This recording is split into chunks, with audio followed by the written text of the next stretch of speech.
Good morning, my dear friends and teachers. Today I would like to wish a very happy Gita Jayanti.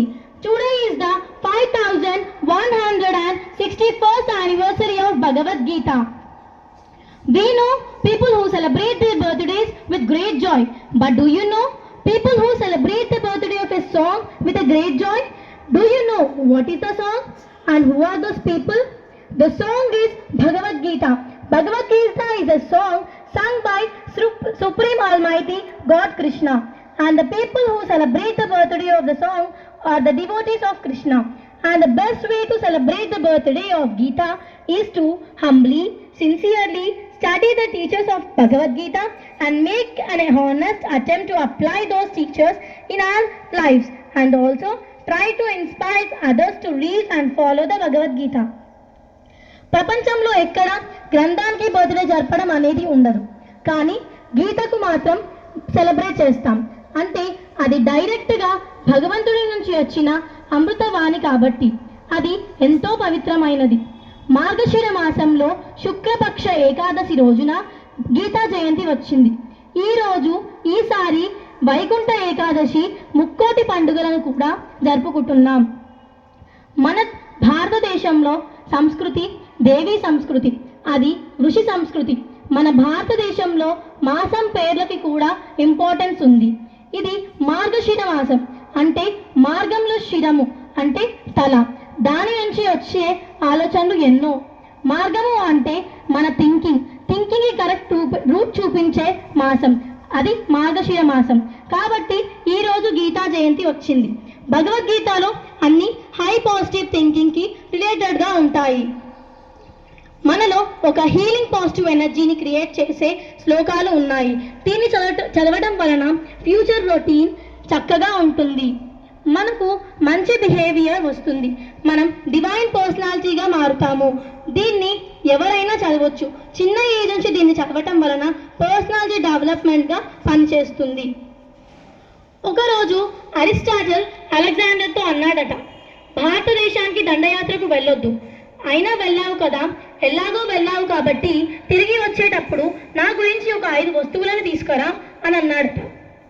దాంట్లో మొదటిది భారతదేశం యొక్క మట్టి. ఈ మట్టి మీద ఎంతో మంది మహానుభావులు తిరిగారు, ఆ మట్టిని నా గదిలో పెట్టుకొని పూజిస్తా అన్నాడు. రెండవది ఎప్పటికీ చెడిపోని గంగాజలం. మూడవది భగవద్గీత. నాలుగవది భాగవతం. ఐదవది ఒక మంచి గురువు, ఆ గురువుని నా గురువుగా పూజిస్తా అన్నాడు అరిస్టాటిల్.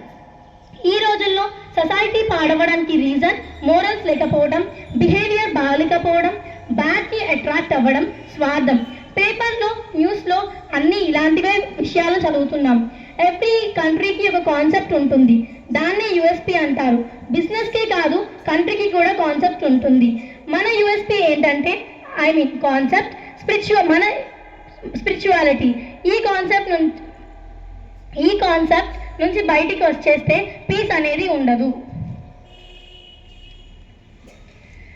భగవద్గీత ఫస్ట్ శ్లోకం ఏంటంటే ధర్మం నుంచి స్టార్ట్ అవుతుంది.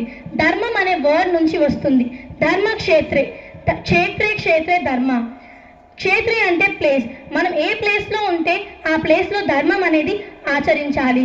ఎగ్జాంపుల్, మన స్కూల్లో మనం ధర్మాన్ని ఆచరిస్తే మనం చూసి పక్కన వాళ్ళు, పక్కన స్కూల్స్, అలా దేశం మొత్తం ఆచరిస్తారు. భగవద్గీత ఒక మత గ్రంథం కాదు. ఎప్పుడు ఎక్కడ ఒక మతం గురించి మాట్లాడలేదు, ఒక ప్రాంతం గురించి మాట్లాడలేదు, ఒక కులం గురించి మాట్లాడలేదు, పర్టికులర్గా ఒక వ్యక్తి గురించి మాట్లాడలేదు. దేని గురించి మాట్లాడిందంటే వ్యక్తిత్వం గురించి మాట్లాడింది. కులం గురించి మాట్లాడలేదు, గుణం గురించి మాట్లాడింది. మతం గురించి మాట్లాడలేదు, మతి గురించి మాట్లాడింది. మీ మతిని ఎలా కరెక్ట్గా పెట్టుకోవాలో చెప్పింది. ఇది మన మతిని కరెక్ట్గా పెట్టే ఒక మెడిసిన్.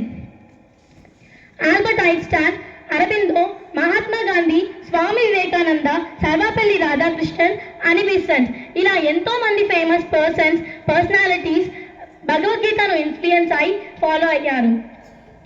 కర్మణ్యవాధికారస్తే మా ఫలే శూకదాచన మా కర్మ ఫలహేతుర్భు మాతే సంగో స్వకర్మణి. Meaning of this shloka is, you have a right to perform your duties, but you are not to unable to fruits of your actions. Never consider yourselves to be cause of your results of your activities, nor be attached to an action. Means మీరు చేసే డ్యూటీని మీరు కరెక్ట్గా చేయండి. Results are negative or positive accept సేమ్గా చేయాలి. ఫలితం ఆలోచించకుండా చేసే పనులే పీస్ని ఇస్తాయి.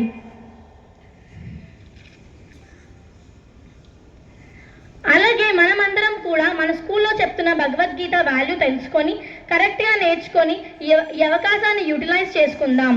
మీకు మళ్ళీ చెప్తున్నా, భగవద్గీత అనేది ఒక మత గ్రంథం కాదు, అందరూ కంపల్సరీగా నేర్చుకోవాల్సిన మోరల్ వాల్యూస్ ఉన్న గ్రంథం.